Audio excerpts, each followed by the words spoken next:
নমস্কার বন্ধুরা, লাকির রান্নাবান্না অ্যান্ড ব্লগসে আপনাদের স্বাগত।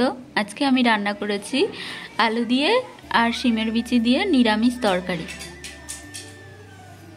শিমের বিচি আলু নিরামিষ রান্না করার জন্য আমি এখানে শিমের বিচি নিয়েছি। এখন এই শিমের বিচিগুলো আমি খোসা ছাড়িয়ে নেব।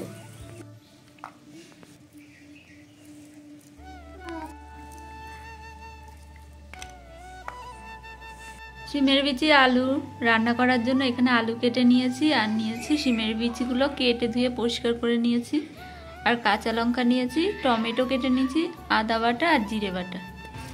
কড়াইয়ের মধ্যে আমি দিয়েছি সর্ষের তেল, আর তেলের মধ্যে ফোড়নে দিচ্ছি তেজপাতা আর দিয়ে দিচ্ছি গোটা জিরে ফোড়ন। কেটে রাখা আলুগুলো এবারে এর মধ্যে আমি দিয়ে দেবো।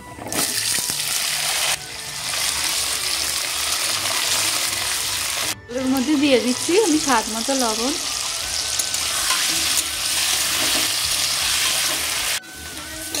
আলুগুলো প্রায় ভাজা ভাজা হয়ে এসছে। এবারে এর মধ্যে আমি দিয়ে দেবো আদা বাটা আর দিয়ে দিচ্ছি কেটে রাখা কাঁচা লঙ্কা। এখন দিয়ে দিচ্ছি হলুদ গুঁড়ো আর দিয়ে দিলাম আগে থেকে কেটে রাখা টমেটো।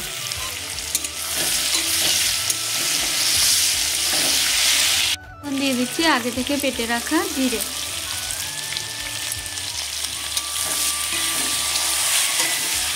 এবারে দিয়ে দিচ্ছি শিমের বীজগুলো।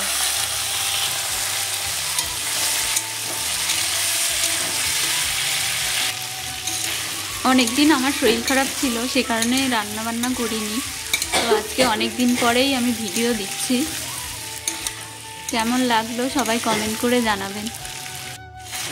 এই শিমের বিচি আলু আমরা মাছ দিয়েও রান্না করি, আজকে নিরামিষ, সে কারণে নিরামিষ রান্না করছি। শিমের বিচিটা আমি বেশি ভাজবো না, এবারে এর মধ্যে আমি জল দিয়ে দেবো।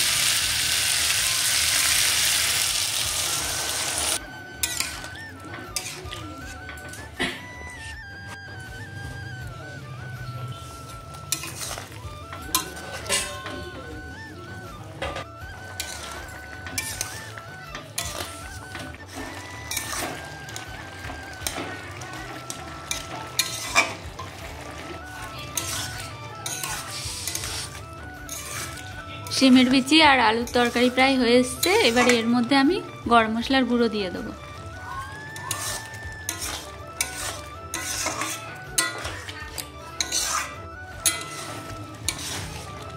রান্না হয়ে গেছে শিমের বিচি আলু দিয়ে নিরামিষ তরকারি। এখন এটা আমি নামিয়ে নেব।